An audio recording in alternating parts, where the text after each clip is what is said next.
صوم کی عبادت کی غرض و غایت کیا ہے؟ یا ایھا الذین آمنوا کتب علیکم الصیام کما کتب علی الذین من قبلکم لعلکم تتقون، اے ایمان والو تم پر بھی روزہ فرض کیا گیا ہے جیسے کہ تم سے پہلے لوگوں پر کیا گیا تھا تاکہ تمہارے اندر تقویٰ پیدا ہو جائے۔ تقویٰ کسے کہتے ہیں؟ لفظی معنی ہے بچنا، گناہ سے بچنا، حرام کام سے بچنا، حرام چیز کھانے سے بچنا، حرام خوری سے بچنا، حرام کاری سے بچنا، یہ بچنا۔ وقا یقی کے معنی ہے بچانا، وقنا عذاب النار، ہم دعا مانگتے ہیں اے اللہ ہمیں آگ کے عذاب سے بچا لے۔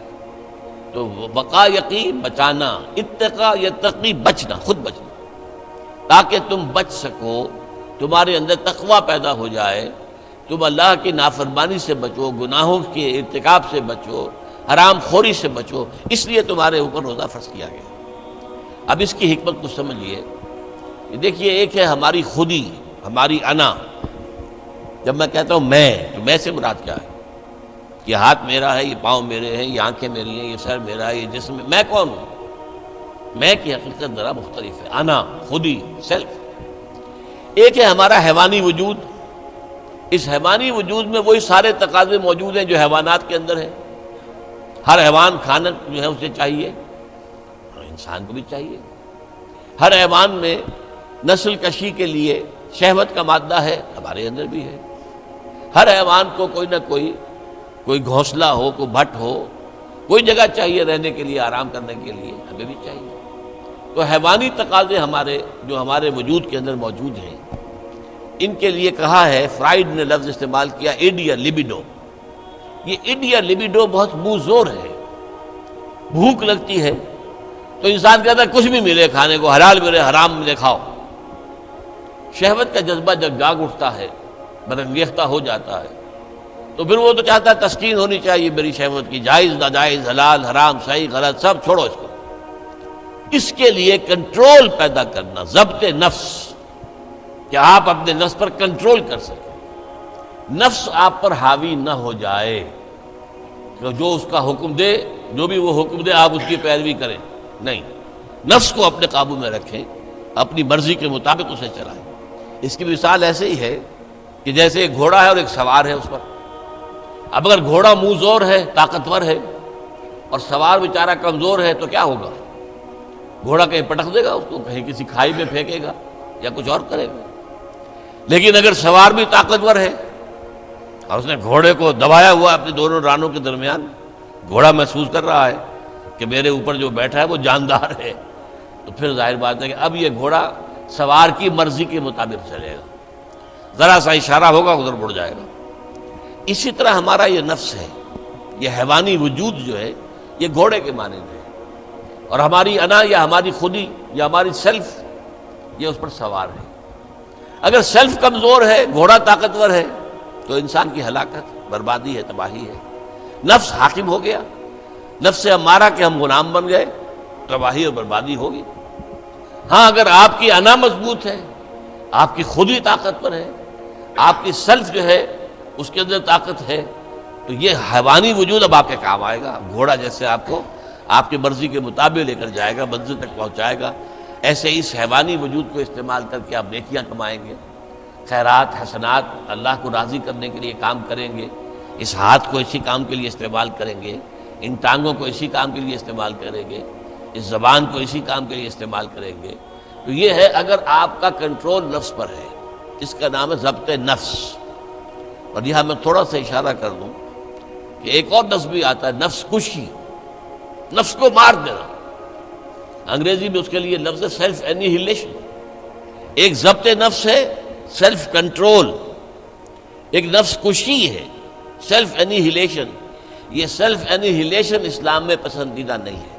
نفس کو کچلو مت، گھوڑے کو مارو نہیں، یہ تو کام کی شے ہے، بس گھوڑے پر قوت حاصل کرو، گھوڑے کو اپنے کنٹرول میں رکھو، ورنہ نفس کا بھی حق ہے۔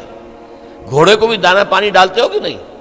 تمہارے نفس کا بھی حق ہے۔ وَإِنَّ لِنَفْسِكَ عَلَيْكَ حَقًّا وَإِنَّ لِزَوْجِكَ عَلَيْكَ حَقًّا وَإِنَّ لِزَوْرِكَ عَلَيْكَ حَقًّا۔ تم پر تمہارے اپنے نفس کا بھی حق ہے، تم پر تمہاری بیوی کا بھی حق ہے، تم پر تمہارے جو ملنے کے لیے لوگ آئیں، ملاقاتی ہوں، زیارت کرنے کو، ان کا بھی حق ہے۔ اس نفس کا بھی حق ہے، اس نفس کا بھی حق اسے ادا کرو، لیکن حلال، حرام نہیں۔ یہ حرام اور حلال کے فرق کے لیے ضبط کی ضرورت ہے، کنٹرول کر سکتے۔ اس کنٹرول کے لیے روزے کی ایک مشقت کہہ لیں یا مشق کہہ لیں، یہ مشق ہے کہ آپ نے سال میں یہ 30 دن یا 29 دن میں شدید بھوک کے باوجود حلال چیز بھی نہیں کھائی، کھانا موجود ہے، شدید پیاس ہے۔ فرض کیجئے کہ آپ عین دوپہر میں دفتر سے یا کہیں کالج سے آپ آئے ہیں اور گھر پہنچے ہیں تو شدید پیاس کی وجہ سے، جب وہ موسم آ جائے گا جون کا اور مئی کے روزے جو ہیں تو تب معلوم ہوگا کہ روزہ کہتے کسے ہیں۔ ابھی تو ہم کچھ دنوں سے عادی ہو گئے ہیں، سردی میں روزے تھے، روزہ کچھ کہتا ہی نہیں تھا۔ اب بھی ذرا ہے، کچھ تھوڑا سا رنگ دکھا رہا ہے، لیکن اکتوبر کا مہینہ ہے، اس میں وہ گرمی تو نہیں ہے نا۔ لیکن ہو سکتا ہے کہ اس وقت اگر روزہ ہو تو گلے کے اندر کانٹے پڑے ہوئے ہوں گے پیاس کی وجہ سے، اور گھر میں پہنچے تو معلوم ہے پانی موجود ہے، فریج موجود ہے، ٹھنڈا پانی موجود ہے، برفاب اور بھی ڈرنکس موجود ہیں، روح افزا کی بوتل رکھی ہوئی ہے، نہیں پینی۔ کیوں؟ اللہ کی اجازت نہیں۔ یہ مشق آپ 30 دن کریں گے تو اس سے توقع ہے کہ آپ کے اندر یہ صلاحیت پیدا ہو جائے کہ بقیہ 11 مہینے حرام تو نہ کھائیں، ایک مہینے حلال بھی نہیں کھایا اللہ کے حکم کی وجہ سے، تو حرام اللہ نے کیا ہے نا، اللہ کا حکم ہے۔ 11 مہینے یہ تقویٰ پیدا ہو جانا چاہیے، یہ طاقت تمہارے اندر پیدا ہونی چاہیے، یہ صلاحیت پیدا ہونی چاہیے کہ حرام میں منہ مت مارو، حرام سے اجتناب کرو۔ یہی وجہ دیکھیے، ذرا کڑوی بات آپ کو سنا رہا ہوں۔ فرض کیجئے عین روزے کی حالت میں آپ حرام کام کر رہے ہیں، کھانا تو نہیں کھا رہے، جھوٹ بول رہے ہیں تو حرام کام، سودی کاروبار کر رہے ہیں حرام کام، رشوت لے رہے ہیں یا دے رہے ہیں حرام کام۔ عین روزے میں اگر یہ کام ہو رہا ہے تو پھر یہ روزہ بے معنی ہے۔ صرف کھانا پینا چھوڑ دیا تم نے، روزہ تو نہیں رکھا، یہ روزہ تو نہیں۔ حضور کی 2 حدیثیں آپ کو سنا رہا ہوں۔ من لم یدع قول الزور والعمل به، جس شخص نے جھوٹ بولنا اور جھوٹ پر عمل کرنا نہیں چھوڑا، فلیس للہ حاجۃ ان یدع طعامہ وشرابہ، تو اللہ کو کوئی ضرورت نہیں ہے کہ وہ کھانا پینا چھوڑ دے۔ جھوٹ بولنا نہیں چھوڑا عین حالت صوم میں، تو یہ صوم نہیں ہے، فاقہ ہے۔ تم نے کھانا پینا چھوڑ دیا، بس روزہ نہیں۔ نہ اس میں روزے کی حکمت پوری ہوگی، نہ روزے کی غرض و غایت پوری ہوگی، نہ روزے کی برکات، روزے کے انوار اس سے پیدا ہوں گے، بلکہ بس یہ ہے کہ آپ نے دن بھر میں فاقہ رکھا ہے، اللہ اللہ خیر صلی اللہ۔ اس طرح ایک اور حدیث میں آتا ہے، کم من صائم لیس من صیامہ الا الجوع، کتنے ہی روزہ رکھنے والے ایسے ہیں جنہیں اپنے روزے سے سوائے بھوک کے اور کچھ حاصل نہیں، بھوکا رہا، بس منہ بند کیے رکھا، باقی روزہ نہیں تھا وہ۔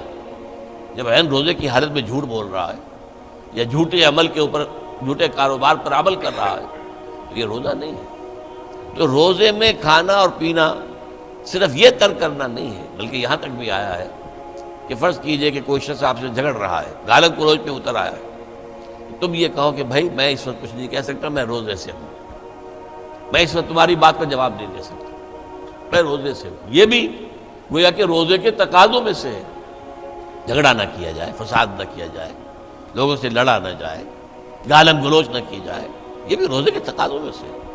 تو روزہ رکھا جائے پورے آداب کے ساتھ تو اس سے تقویٰ پیدا ہوتا ہے، اس میں کوئی شک نہیں۔ تو یہ ہے گویا کہ اولین سطح پر روزے کی حکمت، یا ایھا الذین آمنوا کتب علیکم الصیام کما کتب علی الذین من قبلکم لعلکم تتقون۔ اب آئیے اگلی منزل، کچھ عرصے کے بعد پھر رمضان کے روزے فرض کر دیے گئے۔ شہر رمضان الذی انزل فیہ القرآن ھدی للناس وبینات من الھدی والفرقان فمن شہد منکم الشہر فلیصم۔ رمضان کا مبارک مہینہ وہ ہے جس میں قرآن نازل ہوا، اور قرآن کیا ہے؟ لوگوں کے لیے ہدایت، اور ہدایت اور حق و باطل میں امتیاز کی بینات، روشن چیزیں، واضح چیزیں، کھلی چیزیں، بین چیزیں۔ تو جو کوئی بھی تم میں سے پائے اس مہینے کو، نہ مریض ہو نہ بیمار ہو، موجود رہے اپنے گھر میں، فلیصم، تو لازم ہے اس پر کہ روزہ رکھے۔